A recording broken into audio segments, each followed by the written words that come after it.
Assalamualaikum warahmatullahi wabarakatuh. Kami dari kelompok 11 akan memaparkan materi tentang good governance atau pemerintahan yang baik. Kelompok kami beranggotakan Wiana Chandra Gumilar dengan NIM 15, Auralia Pia Apiani dengan NIM 43, Teresia Adinda Lintang dengan NIM 52, dan yang terakhir saya sendiri, Nisri Nanada dengan NIM 48. Materi selanjutnya akan dipaparkan oleh Teresia Adinda. Pengertian dari good governance adalah suatu penyelenggaraan manajemen pembangunan yang solid dan bertanggung jawab. Next.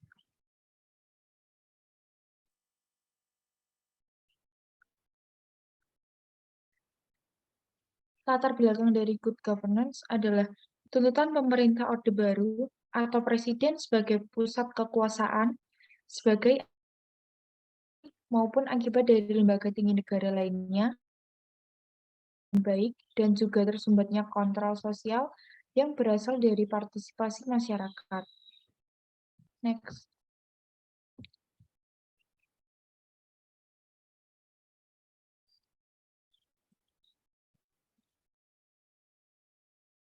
Konsep dari good governance adalah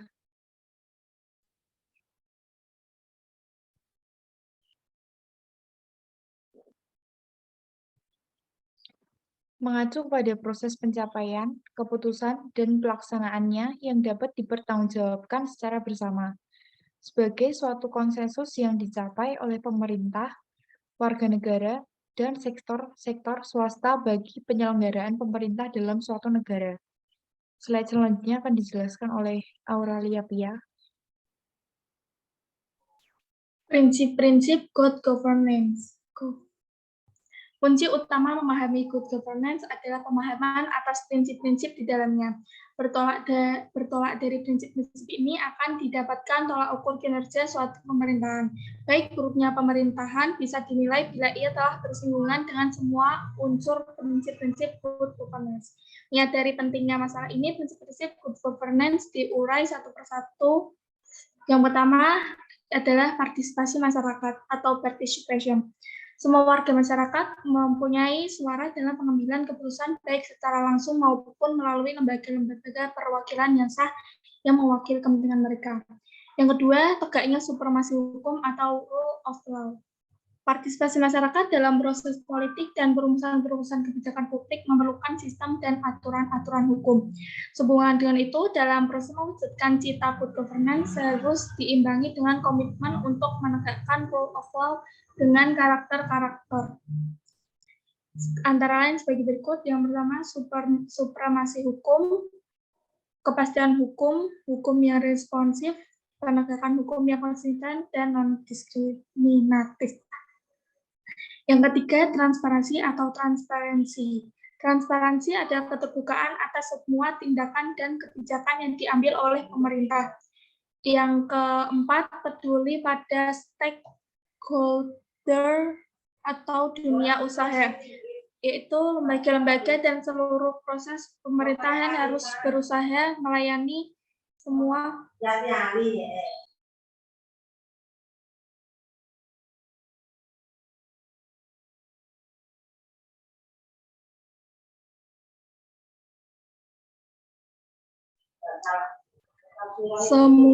pihak yang berkepentingan. Yang kelima, berorientasi pada konsensus atau menyatakan bahwa keputusan apapun harus dilakukan melalui proses musyawarah melalui konsensus. Yang keenam, kesetaraan atau equity. Kesetaraan yakni kesamaan dalam perlakuan dan pelayanan. Yang ketujuh, efektivitas dan efisiensi. Untuk menunjang prinsip yang telah disebutkan, pemerintah yang baik dan bersih juga harus memenuhi kriteria efektif dan efisiensi, yakni berdaya guna dan berhasil guna. Yang kedelapan, akuntabilitas adalah pertanggungjawaban pejabat publik terhadap masyarakat yang memberinya kewenangan untuk mengurusi kepentingan mereka. Yang terakhir ada visi strategis atau strategi vision. Visi strategis adalah pandangan strategis untuk menghadapi masa yang akan datang. Prinsip-prinsip itulah yang melekat pada sebuah kepemerintahan dalam rangka mencapai apa yang diharapkan sehingga hubungan yang baik dengan masyarakat dapat dirasakan. Selanjutnya penerapan prinsip-prinsip disampaikan oleh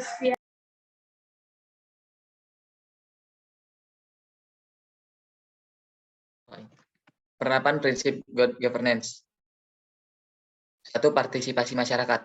Adanya pemilihan umum atau pemilu yang dilaksanakan secara langsung dengan pemungutan suara dari masing-masing warga negara. 2. Tegaknya supremasi hukum. Ke-1, adanya konsistensi penerapan aturan hukum. Kedua, penegak hukum yang responsif dalam menghadapi pelanggar hukum. Selanjutnya, transparansi. Terbukanya penegak hukum dalam menjalankan tugasnya.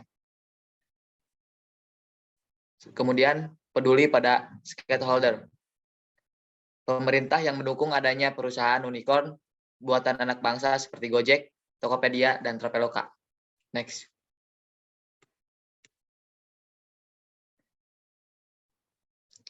Berorientasi pada konsensus. 1. Penyelesaian masalah melalui musyawarah. Kedua, penyusunan undang-undang melalui rapat musyawarah dengan melibatkan seluruh perwakilan dari komponen masyarakat.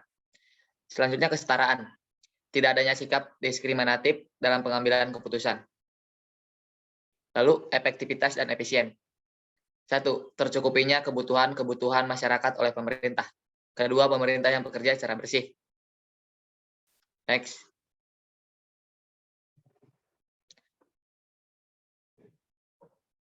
Akuntabilitas. 1. Adanya pertanggungjawaban pemerintah dalam menjalankan kebijakan. Kedua, adanya laporan pertanggungjawaban penegak hukum setelah melakukan keputusan yang biasanya laporan tersebut dibacakan di akhir masa periode. Selanjutnya, visi strategis. 1. Pemerintah yang berorientasi ke masa depan dalam menjalankan hukum. Kedua, pemerintah yang bekerja demi masa depan yang lebih baik. Next. Selanjutnya, organisasi dan manajemen. Dalam menjalankan roda organisasi, pasti diperlukan seorang pemimpin yang memiliki sejumlah kemampuan. Demikian juga dalam pelaksanaan manajemen pemerintahan, diperlukan seorang pemimpin yang memiliki 1. Kemampuan manajerial, yaitu kemampuan untuk memanfaatkan dan menggerakkan sumber daya agar dapat digerakkan dan diarahkan bagi tercapainya tujuan melalui kegiatan orang lain. Kedua, kemampuan leadership, yaitu kemampuan untuk memimpin, mempengaruhi, dan mengarahkan orang agar timbul pengakuan, kepatuhan, ketaatan, serta memiliki kemampuan dan kesadaran untuk melakukan kegiatan atau mengambil langkah-langkah bagi tercapainya tujuan. Selanjutnya, Sri Nananda. Baik, kesimpulan dari materi yang dipaparkan tadi adalah implikasi peran pemerintah sebagai pembangunan maupun penyedia jasa layanan dan infrastruktur akan bergeser menjadi bahan pendorong terciptanya lingkungan yang mampu memfasilitasi pihak lain di komunitas. Governance menuntut redefinisi peran negara, dan itu berarti adanya redefinisi pada peran warga. Adanya tuntutan yang lebih besar pada warga, antara lain untuk memonitor akuntabilitas pemerintahan itu sendiri. Kunci utama memahami good governance adalah pemahaman atas prinsip-prinsip di dalamnya. Baik buruknya pemerintahan bisa dinilai bila ia telah bersinggungan dengan semua unsur prinsip-prinsip good governance. Maka dari itu, prinsip-prinsip ini harus diterapkan antara lain participation, rule of law, transparan, peduli pada stakeholder atau dunia usaha, konsensus, equity, effectiveness, and efficiency, accountability, strategic vision. Prinsip itulah yang melekat pada sebuah kepemerintahan dalam rangka mencapai apa yang diharapkan sehingga hubungan yang baik dengan masyarakat dapat dirasakan. Pelaksanaan manajemen pemerintahan dipengaruhi oleh kemampuan pemimpin, juga dipengaruhi oleh gaya kepemimpinan. Baik, sekian dari kelompok kami. Apabila ada kekurangan dan kesalahan, kami minta maaf yang sebesar-besarnya. Terima kasih. Wassalamualaikum warahmatullahi wabarakatuh.